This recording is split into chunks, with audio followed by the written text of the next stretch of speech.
Dears welcome back to Arcanex. മകളെ, കീമിന്റെ rank list late ആവാൻ സാധ്യത. കഴിഞ്ഞ ആഴ്ച വരേണ്ടതായിരുന്നു. നമ്മളെ കുട്ടികളൊക്കെ ചോദിച്ചുകൊണ്ടിരിക്കുന്നുണ്ട് എന്നാ സർ റാങ്ക് ലിസ്റ്റ് വരിക എന്നുള്ളത്. അത് കീം റാങ്ക് ലിസ്റ്റ് എൻട്രൻസ് കമ്മീഷനാണ് തയ്യാറാക്കുന്നത്. നമ്മളെ +2 മാർക്കും അതുപോലെ കീമിന്റെ മാർക്കും ഒരുമിച്ച് കൺസിഡർ ചെയ്തുകൊണ്ടാണ് റാങ്ക് ലിസ്റ്റ് പബ്ലിഷ് ചെയ്യുന്നത്. നിങ്ങൾക്ക് അറിയാലോ.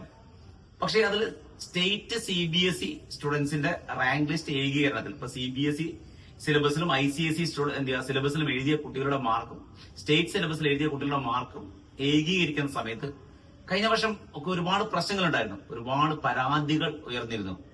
ഇപ്പൊ സ്റ്റേറ്റ് സിലബസിലെ കുട്ടികളാണെങ്കിൽ 8 മാർക്കിന് പുറകിലോട്ടും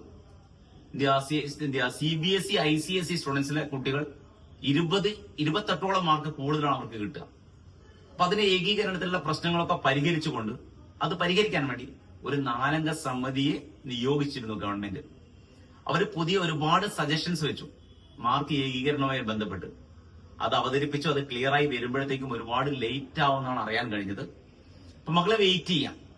പെട്ടെന്ന് തന്നെ മാർക്ക് റാങ്ക് ലിസ്റ്റ് വരുന്ന നമുക്ക് പ്രതീക്ഷിക്കാം. അപ്പോ ഇങ്ങനെയുള്ള എല്ലാ അപ്ഡേറ്റുകളും ചാനലിൽ ലഭിക്കും. നിങ്ങൾ ചാനൽ സബ്സ്ക്രൈബ് ചെയ്യും.